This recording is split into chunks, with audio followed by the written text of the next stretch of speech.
Olá, gente, meu bom dia, boa tarde, boa noite. Não sei que hora você vai ver esse vídeo, mas você que é inscrito no canal, ajuda a gente com o vídeo, dá um like, nos ajuda a divulgar, compartilhando com seus contatos.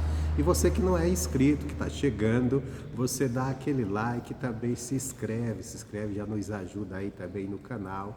E se a palavra, se a mensagem falar o seu coração, você compartilha com as pessoas. Hoje eu quero falar de 2 Crônicas, capítulo capítulo 15. 2 Crônicas, capítulo 15, que fala do rei Asa.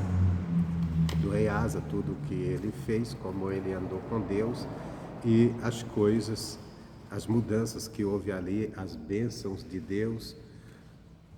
E vamos começar aqui, né? Capítulo 15, diz assim: o Espírito de Deus,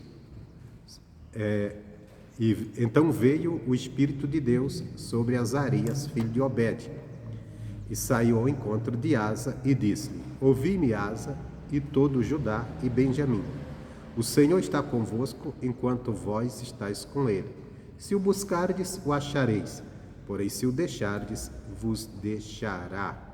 Então veja bem, aqui o rei Asa, Asa é o rei, tinha acabado de assumir o reino. O reino que ele pegou, o rei anterior foi o pai dele, o Abias, e o Abias não tinha sido tão, em alguns pontos não foi tão correto com Deus. E quando ele pega o reinado, se a gente pega aqui o reinado do Abias, deixa eu ver.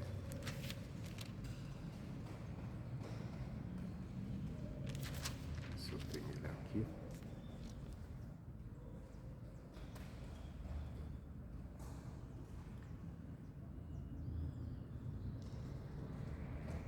O Abias, ele governou apenas 3 anos em Jerusalém.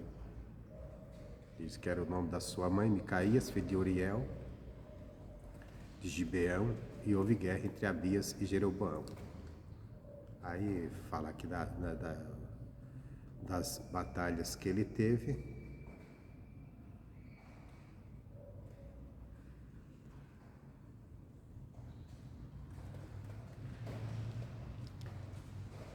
Umas batalhas, mas eu não quero entrar na história do Abias. Aqui, só vou pegar aqui um pouquinho do 13, que diz: no ano 18º do rei Jeroboão, Abias começou a reinar sobre Israel. 3 anos reinou em Jerusalém, e era o nome de sua mãe, Micaía, filha de Uriel, de Gibeá. E houve guerra entre Abias e Jeroboão. Jeroboão era quem governava o restante de Israel. Era um rei muito pecador, né? Levou o povo à idolatria. Isaías Abias ordenou a peleja com um exército de valentes guerreiros, 400.000 homens escolhidos, e Jeroboão dispôs contra ele para a batalha 800.000 homens escolhidos, todos homens corajosos. E pôs Abi em pé em cima do monte de Zemaraim, que está na montanha de Efraim, e disse: ouvi-me, Jeroboão e todo Israel.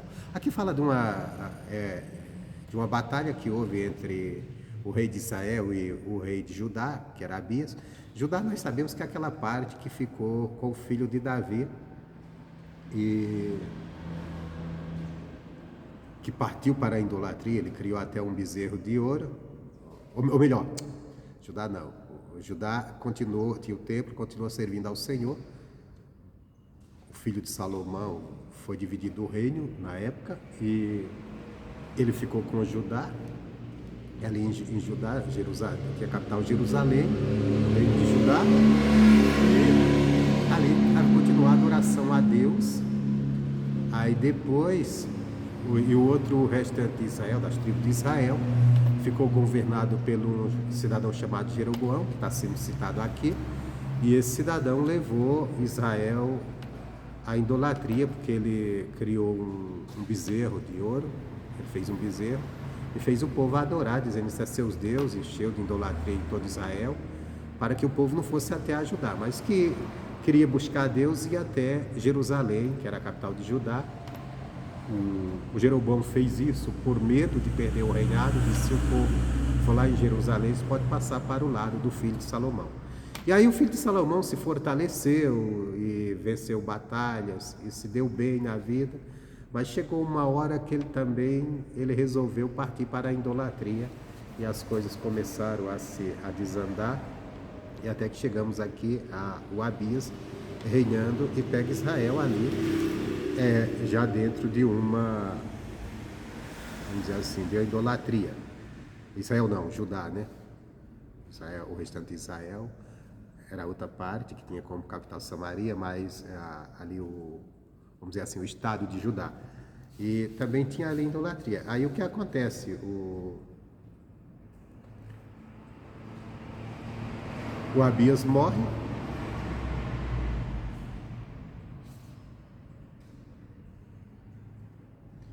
E à medida que quando ele morre, quem assume o comando é o Asa, seu filho, e o Asa vem com a cabeça totalmente voltada para buscar Deus.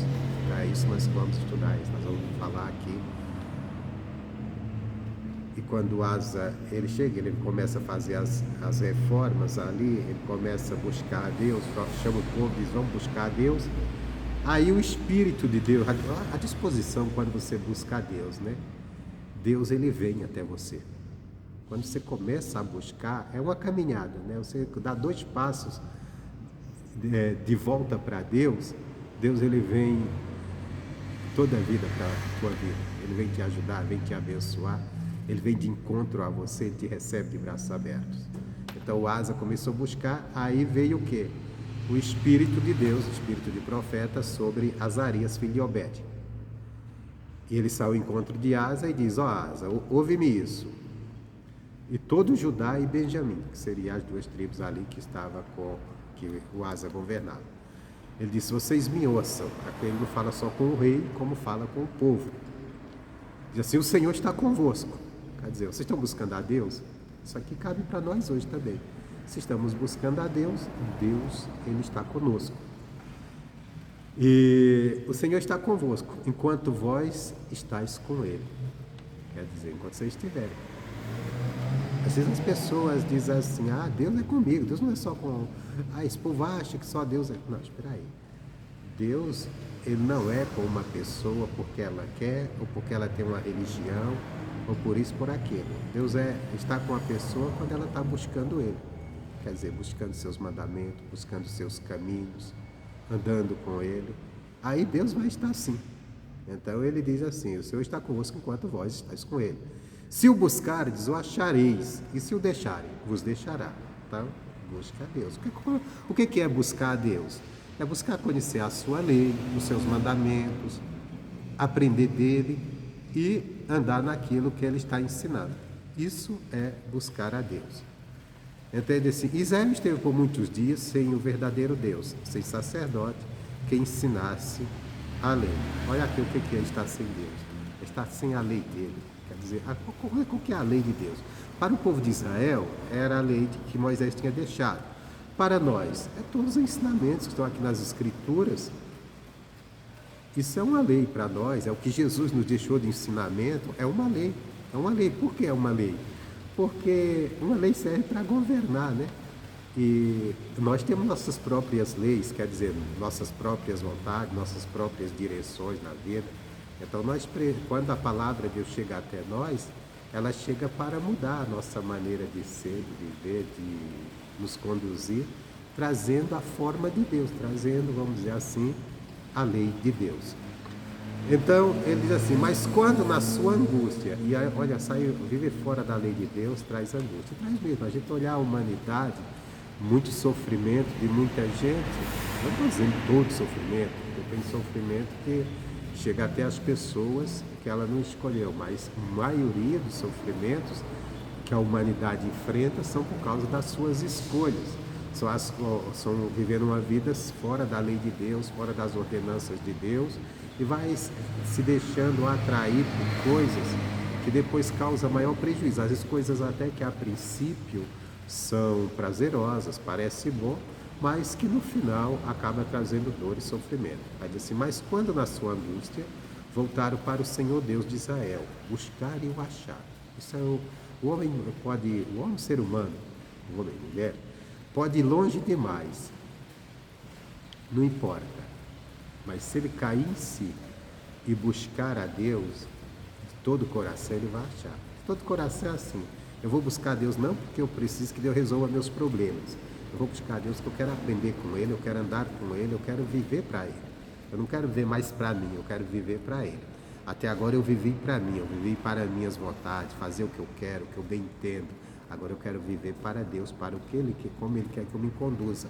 E para isso eu vou buscar Ele onde? Na Sua palavra. Na Sua palavra, nos seus ensinamentos. Eu não vou encontrar Deus em outro lugar. Não vou encontrar Deus preso no templo, não vou encontrar Deus preso numa religião. Deus não está patenteado por religião nenhuma. Eu vou encontrar Deus na Sua palavra. A palavra dele, vou dar atenção ao ensinamento, está sendo ensinado na palavra, vou prestar atenção e vou encontrar ele, vou viver agora a maneira que eu aprender com ele. Não é a maneira que alguém me passa, que alguém diz que eu devo viver, que uma religião diz que eu devo viver, não. É a maneira que eu vou entendendo, compreendendo na palavra dele, que aquilo agrada a ele, então eu vou. E isso são às vezes nas pequenas coisas, aqueles pequenos detalhes, nós temos que estar atento, porque nas pequenas coisas é onde às vezes nós cometemos os maiores erros ou vamos cometendo pequenos erros e de repente está um acúmulo que se torna grande. Então eles voltaram a Deus e buscaram e o acharam. E naqueles tempos não havia paz, nem para os que saíam, nem para os que entravam, mas muitas perturbações sobre todos os habitantes daquelas terras. Quer dizer, o povo estava longe de Deus, estava vivendo sua vida de qualquer maneira e não havia paz. Não havia paz, havia perturbações sobre os habitantes. Se nós olharmos a terra, está assim, né? Está sem paz. A gente vê cada questão, as pessoas discutindo, principalmente hoje com as redes sociais, o que tem de brigas, o que tem de pessoas oprimidas, indignadas, aborrecidas. E há motivos para isso. E são com vários setores. Mas por que tudo isso? A falta de Deus na humanidade coloca a humanidade um contra o outro, essa desarmonia. Você pega, por exemplo, nós defendemos muito a democracia. E sim, até um sistema que ajuda, mas é cheio de confusão também. É cheio de confusão porque ficam defendendo uma coisa, outro defendendo outra. Aquela confusão tremenda, um querendo impor a sua vontade, o outro também querendo impor a sua, intolerância, tudo, aquela briga toda, e tentando harmonizar isso e nunca consegue. A humanidade está sempre em pé de guerra e não vai conseguir. E quando achar que está havendo paz, na verdade não está havendo paz, está havendo, na verdade, alguma coisa que está enganando as pessoas, falando que está tudo bem e não está, porque vai ter sempre gente oprimida. Porque um pensa de um jeito, outro pensa do outro. E tudo isso porque as pessoas, cada um está... O pecado faz com que cada grupo defenda aquilo que acha certo, mas quando olha no final o resultado tem sempre o pecado no meio, tem sempre a ganância, a avareza, tem sempre os interesses, um bocado de coisas aí jogado dentro e essa confusão. E essa falta de paz, ela vem por quê? A falta de Deus, porque imagina se toda a humanidade estivesse andando com Deus. Você pode ter certeza que a vida seria outra. Você pode ter certeza que todo mundo estaria na direção certa. Mas a falta disso cria essa confusão. Estava havendo isso na época de Asa. Aí diz assim, porque nação contra nação e cidade contra cidade se despedaçavam, porque Deus os perturbara com toda a angústia. Aí ele diz assim, mas esforçai-vos e não desfaleça as vossas mãos, porque a vossa obra tem recompensa. O esforço é a gente se esforçar para andar na palavra de Deus, para estar andando, fazer na obra de Deus. A obra de Deus é o que? É crer em Jesus, crer na palavra e levar essa palavra para que Deus possa recompensar a pessoa. Como é que Deus vai recompensar?